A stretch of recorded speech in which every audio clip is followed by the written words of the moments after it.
শুরু করছি আজকের গল্প সত্যজিৎ রায়ের লেখা দুই ম্যাজিশিয়ান।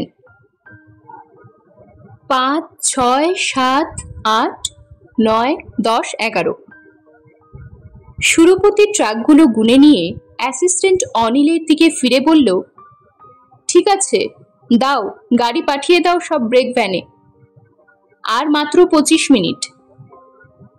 অনিল বলল, আপনার গাড়িও ঠিক আছে স্যার, 2টো বার্থই আপনার নামে নেওয়া আছে, কোনো অসুবিধা হবে না।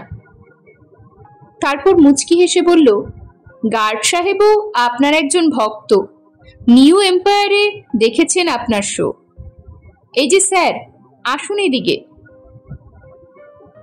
গার্ড বীরেন বক্সি একগাল হেসে এগিয়ে এসে তার ডান হাতখানা সুরপতির দিকে বাড়িয়ে দিলেন।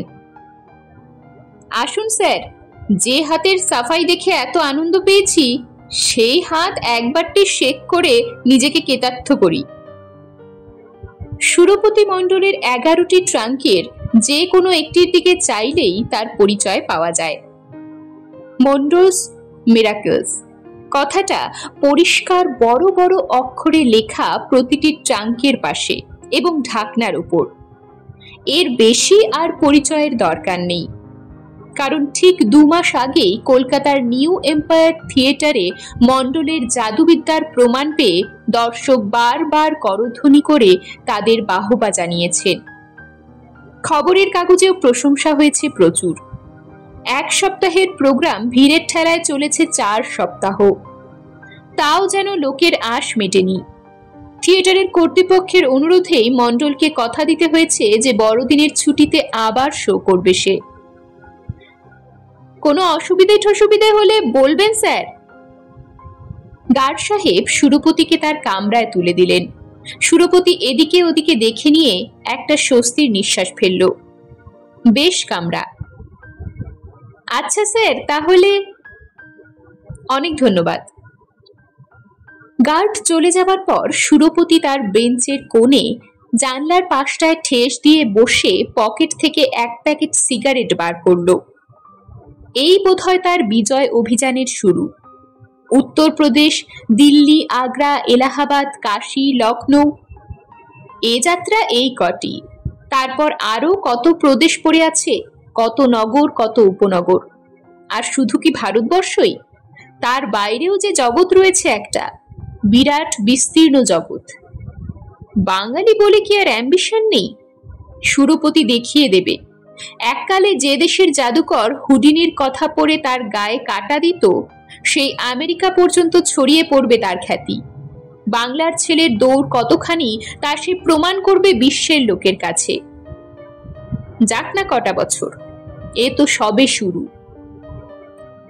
অনিল হাঁপাতে হাঁপাতে এসে বলল, সব ঠিক আছে স্যার, এভরিথিং।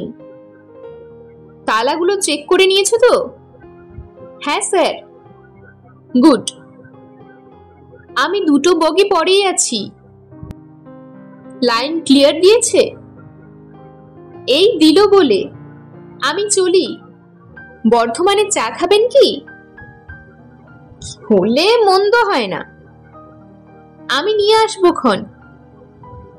অনিল চলে গেল। সুরপতি সিগারেটটা ধরিয়ে জানলার বাইরে দৃষ্টি নিক্ষেপ করল। প্ল্যাটফর্ম দিয়ে কুলি, যাত্রী, ফেরিওয়ালার দুমুখ কলমুখর স্রোত বয়ে চলেছে। সুরপতি সেদিকে দেখতে দেখতে কেমন অন্যমনস্ক হয়ে গেল। তার দৃষ্টি ঝাপসা হয়ে এলো।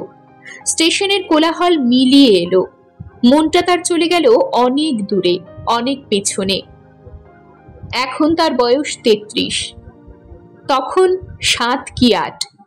দিনাজপুর জেলার ছোট একটি গ্রাম 5 পুকুর।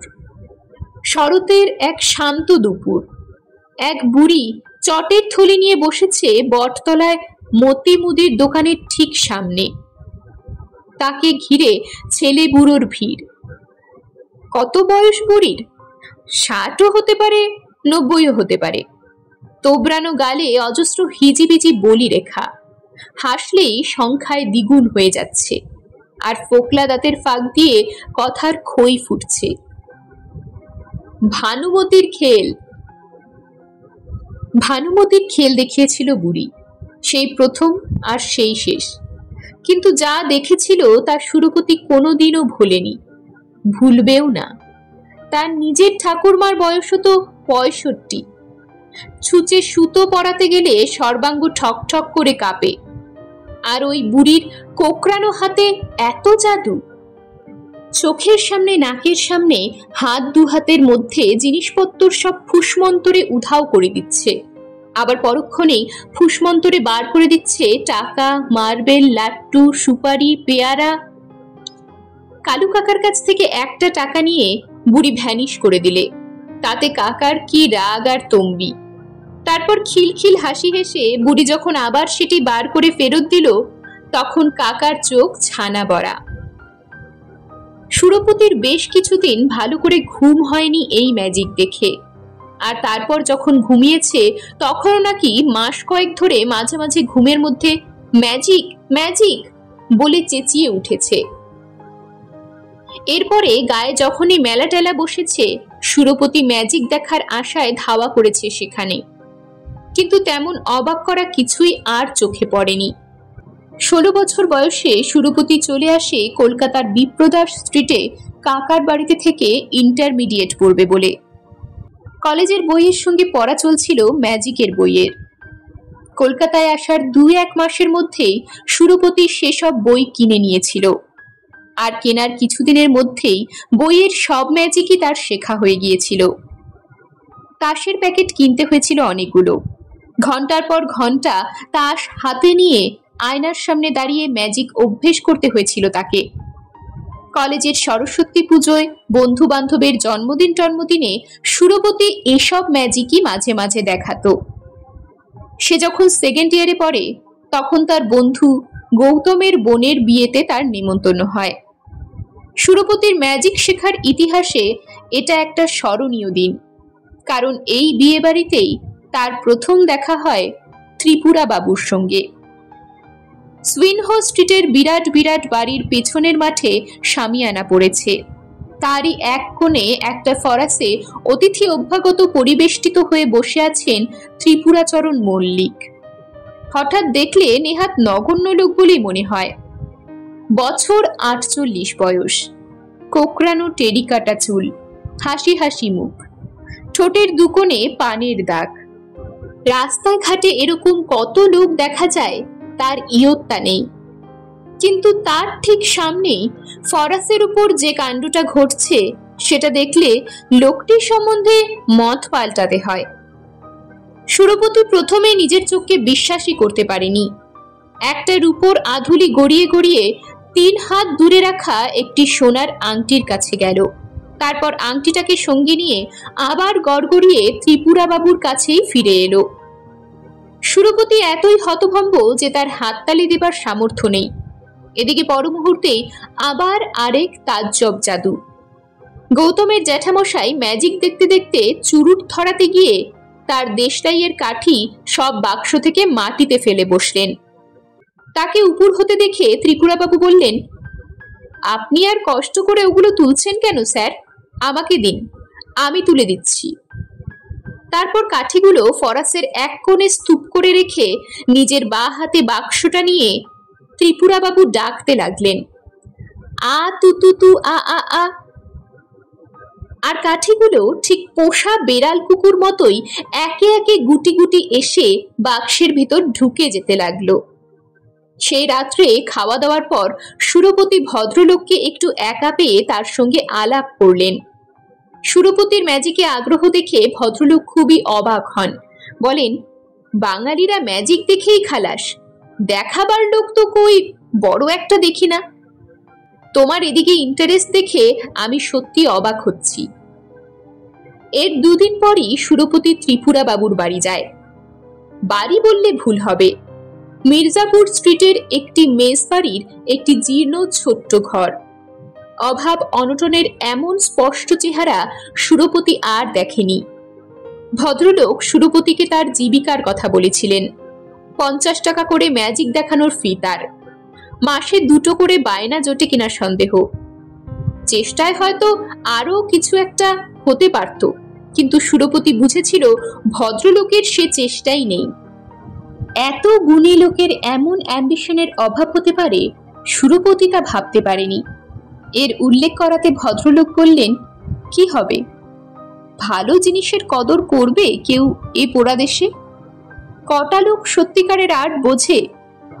খাঁটি আর মেকির তফাৎ কটা লোকে ধরতে পারে? সেদিন যে বিয়ের আসরে ম্যাজিকের তুমি এত তারিফ করলে, কই আর তো কেউ করলো না। যেই খবর এলো পাঠ করেছে, সব সুরসুর করে চলে গেল ম্যাজিক ছেড়ে পেট পুজো করতে। সুরপতি কয়েকজন আত্মীয় বন্ধুর বাড়িতে অনুষ্ঠানে ত্রিপুরা বাবুর ম্যাজিকের বন্দোবস্ত করে দিয়েছিল। কিছুটা কৃতজ্ঞতা এবং বেশিটাই একটা স্বাভাবিক স্নেহবশত ত্রিপুরা বাবু সুরপতিকে তার ম্যাজিক শেখাতে রাজি হয়েছিলেন। সুরপতি টাকার কথা তোলাতে তিনি তীব্র আপত্তি করেন, বলেন, তুমি ও কথা তুলো না, আমার একজন উত্তরাধিকারী হলো, এইটাই বড় কথা। তোমার যখন এত শখ, এত উৎসাহ, তখন আমি শেখাবো, তবে তাড়াহুড়ো করো না, এটা একটা সাধনা, তাড়াহুড়োয় কিচ্ছু হবে না। ভালো করে শিখে নিলে একটা সৃষ্টির আনন্দ পাবে। খুব বেশি টাকা বা খ্যাতির আশা করো না। অবশ্যই আমার দুর্দশা তোমার কোনোদিনও হবে না, কারণ তোমার মধ্যে অ্যাম্বিশন আছে, আমার নেই। সুরপতি ভয়ে ভয়ে জিজ্ঞেস করেছিল, সব ম্যাজিক শেখাবেন তো? ওই আধুলিয়ার আংটির ম্যাজিকটাও শেখাবেন তো? ত্রিপুরাবাবু হেসে বলেছিলেন, ধাপে ধাপে উঠতে হবে, ব্যস্ত হয়েও না, লেগে থাকো, সাধনা চাই। এসব পুরাকালের জিনিস। মানুষের মনে যখন সত্যিকারের জোর ছিল, একাগ্রতা ছিল, তখন উদ্ভব হয় এসব ম্যাজিকের। আজকের মানুষের পক্ষে মনকে সে স্তরে নিয়ে যাওয়া সহজ নয়। আমায় কত কাঠখড় পোড়াতে হয়েছে জানো? ত্রিপুরা বাবুর কাছে যখন প্রায় 6 মাস তালিম নেওয়া হয়ে গেছে, সেই সময় একটা ব্যাপার ঘটে। একদিন কলেজ যাওয়ার পথে সুরপতি চৌরঙ্গির দিকে লক্ষ্য করল। চারিদিকে দেয়ালে, ল্যাম্পপোস্টে আর বাড়ির গায়ে রঙিন বিজ্ঞাপন পড়েছে, শেফাল্লো দি গ্রেট। কাছে গিয়ে বিজ্ঞাপন পড়ে সুরপতি বুঝল শেফাল্লো একজন বিখ্যাত ইতালীয় জাদুকর। কলকাতায় আসছেন তার খেলা দেখাতে। সঙ্গে আসছেন সহ জাদুকরী মাদাম প্যালার্মো। নিউ এম্পায়ারেই 1 টাকার গ্যালারিতে বসে শেফাল্লার ম্যাজিক দেখেছিল সুরপতি। আশ্চর্য, চোখ ধাঁধানো, মন বাঁধানো ম্যাজিক সব। এতদিন এসব ম্যাজিকের কথা সুরপতি কেবল বইয়েই পড়েছে। চোখের সামনে গোটা গোটা মানুষ ধোঁয়ায় মিলিয়ে যাচ্ছে, আবার আলাদিনের প্রদীপের ভেলকির মতো ধোঁয়ার কুণ্ডলীর ভেতর থেকে বেরিয়ে আসছে। একটি মেয়েকে কাঠের বাক্সের মধ্যে পুরে বাক্সটাকে করাত দিয়ে কেটে আধখানা করে দিলেন শেফাল্লো। আবার 5 মিনিট পরেই মেয়েটি হাসতে হাসতে বেরিয়ে এলো অন্য আরেকটা বাক্সের ভেতর থেকে। তার গায়ে একটি আঁচড়ও নেই। সুরপতির হাতের তেলও সেদিন লাল হয়ে গিয়েছিল হাততালির চোটে। আর শেফাল্লোকে লক্ষ্য করে বারবার অবাক হচ্ছিল সেদিন সুরপতি। লোকটা যেমন জাদুকর তেমনই অভিনেতা। পরনে কালো চকচকে স্যুট, হাতে ম্যাজিক ওয়ার্ড, মাথায় টপ হ্যাট। সেই হ্যাটের ভেতর থেকে জাদু বলে কি না বের করলেন শেফাল্লো। একবার খালি হ্যাটে হাত ঢুকিয়ে কান ধরে একটা খরগোশ টেনে বার করলেন। বেচারা সবে কান ঝাড়া শেষ করেছে, এমন সময় বেরোলো পায়রা। 1, 2, 3, 4 ফরফর করে স্টেজের চারিদিকে ঘুরে বেড়াতে লাগলো ম্যাজিক পায়রা। ওদিকে শেফাল্লো ততক্ষণে সেই একই হ্যাটের ভেতর থেকে চকলেট বের করে দর্শকদের মধ্যে ছুঁড়ে ছুঁড়ে দিচ্ছেন। আর এর সবকিছুর সঙ্গে চলেছে শেফাল্লোর কথা, যাকে বলে কথার তুবড়ি। সুরপতি বইয়ে পড়েছিল যে একে বলে প্যাটার। এই প্যাটার হলো ম্যাজিশিয়ানদের একটা প্রধান অবলম্বন। দর্শক যখন এই প্যাটারের স্রোতে নাকানি চোবানি খাচ্ছেন, ম্যাজিশিয়ান সেই ফাঁকে হাত সাফাইয়ের আসল কাজগুলো সেরে নিচ্ছেন। কিন্তু এর আশ্চর্য ব্যতিক্রম হলেন মাদাম প্যালার্মো। তার মুখে একটি কথা নেই, নির্বাক কলের পুতুলের মতো খেলা দেখিয়ে গেলেন তিনি। তাহলে তার হাত সাফাইগুলো হয় কোন ফাঁকে? এই উত্তরও সুরপতি পরে জেনেছিল। স্টেজে এমন ম্যাজিক দেখানো সম্ভব যাতে হাত সাফাইয়ের কোনো প্রয়োজন হয় না। সেসব ম্যাজিক নির্ভর করে কেবল যন্ত্রের কারসাজির ওপর, এবং সেসব যন্ত্র চালানোর জন্য স্টেজের কালো পর্দার পেছনে লোক থাকে। মানুষকে দুভাগে ভাগ করে কেটে আবার জুড়ে দেওয়া বা ধোঁয়ার ভেতর অদৃশ্য করে দেওয়া, এসবই কলকবজার ব্যাপার। তোমার যদি পয়সা থাকে, তুমিও সেসব কলকবজা কিনে বা তৈরি করে সেসব ম্যাজিক দেখাতে পারো। অবশ্যই ম্যাজিকগুলো জমিয়ে রসিয়ে সাজ পোশাকের বাহারে চিত্তাকর্ষক করে দেখানোর মধ্যেও একটা বাহাদুরি আছে, আর্ট আছে। সবাইয়ের সে আর্ট জানা নেই, কাজেই পয়সা থাকলেও বড় ম্যাজিশিয়ান হওয়া যায় না। সবাই কি আর... সুরপতির স্মৃতিজাল হঠাৎ ছিন্ন বিচ্ছিন্ন হয়ে গেল। ট্রেনটা একটা প্রকাণ্ড ঝাঁকুনি দিয়ে প্ল্যাটফর্ম ছেড়েছে, আর ঠিক সেই মুহূর্তে এক হ্যাচকা টান দিয়ে একজন দরজা খুলে কামরার মধ্যে ঢুকেছে। এ কি? সুরপতি হা হা করে উঠে বাধা দিতে গিয়ে থেমে গেল। এ যে সেই ত্রিপুরা বাবু, ত্রিপুরাচরণ মল্লিক। এরকম অভিজ্ঞতা সুরপতির আরো কয়েকবার হয়েছে। একজন পরিচিত লোকের সঙ্গে হয়তো অনেক কাল দেখা নেই, হঠাৎ একদিন তার কথা মনে পড়লো বা তার বিষয়ে আলোচনা হলো, আর পর মুহূর্তেই সশরীরে সেই লোক এসে হাজির। কিন্তু তাও সুরপতির মনে হলো যে ত্রিপুরা বাবুর আজকের এই আবির্ভাবটা যেন আগের সব ঘটনাকে ম্লান করে দিয়েছে। সুরপতি কয়েক মুহূর্ত কোনো কথাই বলতে পারল না। ত্রিপুরা বাবু ধুতির খুঁট দিয়ে কপালের ঘাম মুছে হাতের একটা পোটলা মেঝেতে রেখে সুরপতির বেঞ্চের বিপরীত কোণটাতে বসলেন। তারপর সুরপতির দিকে চেয়ে একটু হেসে বললেন, অবাক লাগছে না? সুরপতি কোনো মতে ঢোক গিলে বলল, অবাক মানে? প্রথমত আপনি যে বেঁচে আছেন তাই আমার ধারণা ছিল না। কিরকম? আমি আমার বিএ পরীক্ষার কিছুদিন পরেই আপনার মেসে যাই, গিয়ে দেখি তালা বন্ধ। ম্যানেজার বাবুর নাম ভুলে গেছি। উনি বললেন যে আপনি নাকি গাড়ি চাপা পড়ে... ত্রিপুরা বাবু হো হো করে হেসে উঠলেন, বললেন, সেরকম হলে তো বেঁচেই যেতাম, অনেক ভাবনা চিন্তা থেকে রেহাই পেতাম। সুরপতি বলল, আর দ্বিতীয় কথা হচ্ছে, আমি কিছুদিন আগে আপনার কথা ভাবছিলাম। বলো কি? ত্রিপুরা বাবুর চোখে মুখে যেন একটা বিষাদের ছায়া পড়ল। আমার কথা ভাবছিলে? এখনো ভাবো আমার কথা? শুনে আশ্চর্য হলাম। সুরপতি জিভ কাটল। এটা আপনি কি বলছেন ত্রিপুরা বাবু? আমি কি অত সহজে ভুলি? আমার হাতে খড়ি যে আপনার হাতেই। আজ বিশেষ করে আজই পুরনো দিনগুলোর কথা মনে পড়ছিল। আজ বাইরে যাচ্ছি শো দিতে, এই প্রথম বাংলার বাইরে। আমি যে একজন পেশাদারি ম্যাজিশিয়ান তা আপনি জানেন কি? ত্রিপুরা বাবু মাথা নাড়লেন। জানি, সব জানি, সব জেনে শুনেই তোমার সঙ্গে দেখা করব বলেই আজ এসেছি। এই 12 বছর তুমি কি করেছো না করেছো, কিভাবে তুমি বড় হয়েছো, এ অবস্থায় এসে পৌঁছেছো, এর কোনোটাই আমার অজানা নেই। সেদিন নিউ এম্পায়ারে ছিলাম আমি, প্রথম দিন, একেবারে পেছনের বেঞ্চিতে। সবাই তোমার কলা কৌশল কেমন অ্যাপ্রিসিয়েট করে তা দেখলাম, কিছুটা গর্ব হচ্ছিল বটেই। কিন্তু... ত্রিপুরা বাবু থেমে গেলেন। সুরপতিও কিছু বলার খুঁজে পেল না। কি বা বলবে সে? ত্রিপুরা বাবু যদি কিছুটা ক্ষুণ্ণ বোধ করেন তাহলে তাকে দোষ দেওয়া যায় না। সত্যি উনি গোড়াপত্তনটা না করিয়ে দিলে সুরপতির আজ এতটা উন্নতি হতো না। আর তার প্রতিদানে সুরপতি কি বা করেছে? বরং উল্টে এই 12 বছরে ক্রমশ তার মন থেকে ত্রিপুরা বাবুর স্মৃতি মুছে এসেছে, তার প্রতি কৃতজ্ঞতার ভাবটাও যেন কমে এসেছে। ত্রিপুরা বাবু আবার শুরু করলেন, গর্ব আমার হয়েছিল তোমার সেদিনের সার্কাস দেখে, কিন্তু তার সঙ্গে আফসোসও ছিল। কেন জানো?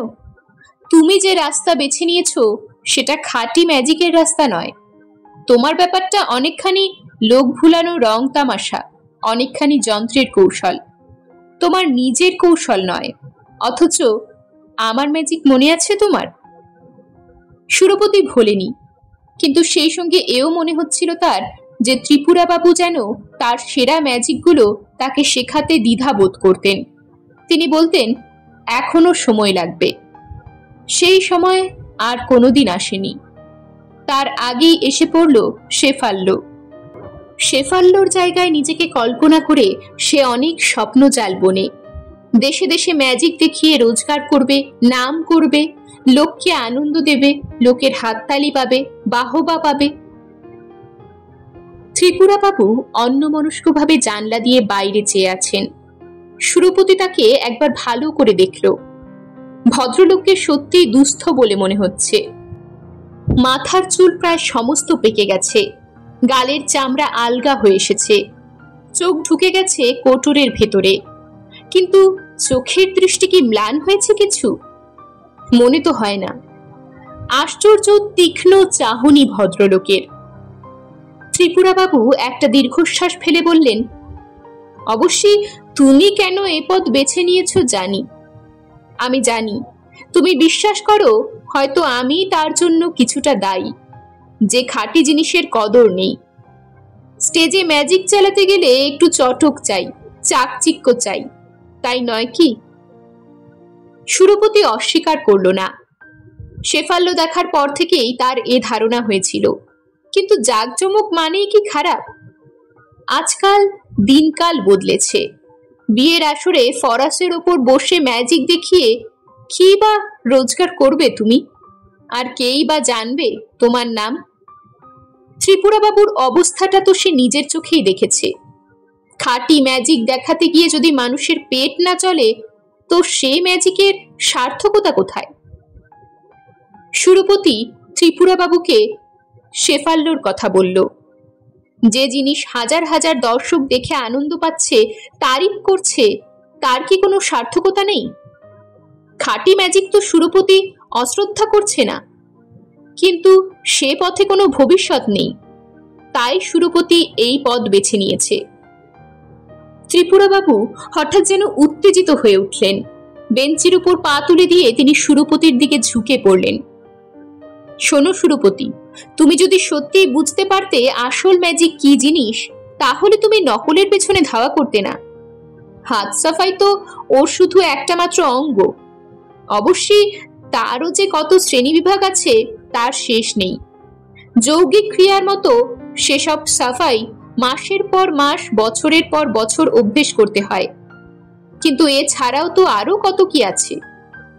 হিপনোটিজম, কেবল চোখের চাহনির জোরে মানুষকে সম্পূর্ণ তোমার বশে এনে ফেলতে পারবে। এমন বশ করবে যে সে তোমার হাতে কাদা হয়ে যাবে। তারপর ক্লিয়ারভয়েন্স বা টেলিপ্যাথি বা থট রিডিং, অপরের চিন্তার জগতে তুমি অবাধ চলাফেরা করতে পারবে। একজনের নাড়ি টিপে বলে দেবে সে কি ভাবছে। তেমন তেমন শেখা হয়ে গেলে পরে তাকে স্পর্শও করতে হবে না। কেবল মিনিট খানেক তার চোখের দিকে চেয়ে থাকলেই তার মনের কথা, পেটের কথা সব জেনে ফেলবে। এসব কি ম্যাজিক? জগতের সব সেরা ম্যাজিকের মূল হচ্ছে এইসব জিনিস। এতে কলকবজার কোনো ব্যাপারই নেই, আছে শুধু সাধনা, নিষ্ঠা, একাগ্রতা। ত্রিপুরাবাবু দম নেবার জন্য থামলেন। ট্রেনের শব্দের জন্য তাকে গলা উঁচিয়ে কথা বলতে হচ্ছিল। তাতে বোধহয় তিনি আরো ক্লান্ত হয়ে পড়েছিলেন। এবারে তিনি সুরপতির দিকে আরো এগিয়ে এসে বললেন, আমি তোমাকে এর সবকিছুই শেখাতে চেয়েছিলুম, কিন্তু তুমি গ্রাহ্য করলে না। তোমার তর সইল না। একজন বিদেশি বুজরুকের বাইরের জাঁকজমক তোমার মাথা ঘুরিয়ে দিল। আসল পথ ছেড়ে যে পথে চট করে অর্থ হয়, খ্যাতি হয়, সেই পথে চলে গেলে তুমি। সুরপতি নির্বাক। সত্যি করে এর কোনো অভিযোগেরই প্রতিবাদ সে করতে পারে না। ত্রিপুরাবাবু এবার সুরপতির কাঁধে একটা হাত রেখে গলার স্বর একটু নরম করে বললেন, আমি তোমার কাছে একটা অনুরোধ নিয়ে এসেছি সুরপতি। আমায় দেখে বুঝছো কিনা জানি না, আমার অবস্থা খুবই খারাপ। এত জাদু জানি, কিন্তু টাকা করার জাদুটা এখনো অজানা রয়ে গেছে। অ্যাম্বিশনের অভাবই আমার কাল হয়েছে। না হলে কি আমার অন্য চিন্তা করতে হয়? আমি এখন মরিয়া হয়ে এসেছি তোমার কাছে সুরপতি। আমি নিজে যে নিজের পায়ে দাঁড়াবো সে শক্তি আর নেই, বয়সও নেই, কিন্তু আমার এটুকু বিশ্বাস আছে যে আমার এই দুর্দিনে তুমি আমাকে কিছুটা স্যাক্রিফাইস করেও সাহায্য করবে। ব্যাস, তারপর আর আমি তোমাকে বিরক্ত করব না। সুরপতির মনটা ধাঁধিয়ে উঠল। কি সাহায্য চাইছেন ভদ্রলোক? ত্রিপুরাবাবু বলে চললেন, তোমার কাছে হয়তো প্ল্যানটা একটু রূঢ় বলে মনে হতে পারে, কিন্তু এছাড়া উপায় নেই। মুশকিল হচ্ছে কি, আমার যে শুধু টাকারই প্রয়োজন তা নয়। বুড়ো বয়সে একটা নতুন শখ হয়েছে জানো। একসঙ্গে অনেকগুলো লোকের সামনে আমার সেরা খেলাগুলো একবার দেখাতে ইচ্ছে করছে। হয়তো এই প্রথম এবং এই শেষবার, কিন্তু তাও এই শখটাকে কিছুতেই দমন করতে পারছি না সুরপতি। একটা অজানা আশঙ্কা সুরপতির বুকটাকে কাঁপিয়ে দিল। ত্রিপুরাবাবু এবার তার আসল প্রস্তাবটা পারলেন। লখনৌতে তোমার ম্যাজিক দেখানোর ব্যবস্থা হয়েছে, তুমি সেখানেই যাচ্ছ। ধরো যদি শেষ মুহূর্তে তোমার অসুখ করে, দর্শককে একেবারে হতাশ করে ফিরিয়ে দেবার চেয়ে ধরো যদি তোমার জায়গায় আর কেউ। সুরপতি হকচকিয়ে গেল। ত্রিপুরাবাবু বলেন কি? সত্যি মরিয়া হয়েছেন ভদ্রলোক, না হলে এমন অদ্ভুত প্রস্তাব করেন কি করে? সুরপতি চুপ করে আছে দেখে ত্রিপুরাবাবু বললেন, অনিবার্য কারণ হেতু তোমার বদলে তোমার গুরু ম্যাজিক দেখাবেন, এভাবেই খবরটা দিয়ে দেবে তুমি। এতে কি লোক খুব হতাশ হবে বলে মনে হয়? আমার তো তা মনে হয় না। আমার দৃঢ় বিশ্বাস যে আমার ম্যাজিক লোকের ভালোই লাগবে, কিন্তু তাও আমি প্রস্তাব করি যে প্রথম দিনের হিসাবে তোমার যা টাকা পাওনা হতো তার অর্ধেক তুমিই পাবে। তাতে আমার ভাগে যা থাকবে তাতেই আমার চলে যাবে।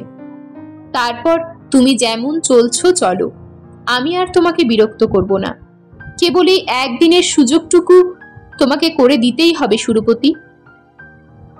সুরপতির মাথা গরম হয়ে উঠেছে। অসম্ভব! আপনি কি বলছেন আপনি নিজেই বুঝতে পারছেন না ত্রিপুরাবাবু? বাংলার বাইরে এই প্রথম আমার প্রদর্শনী।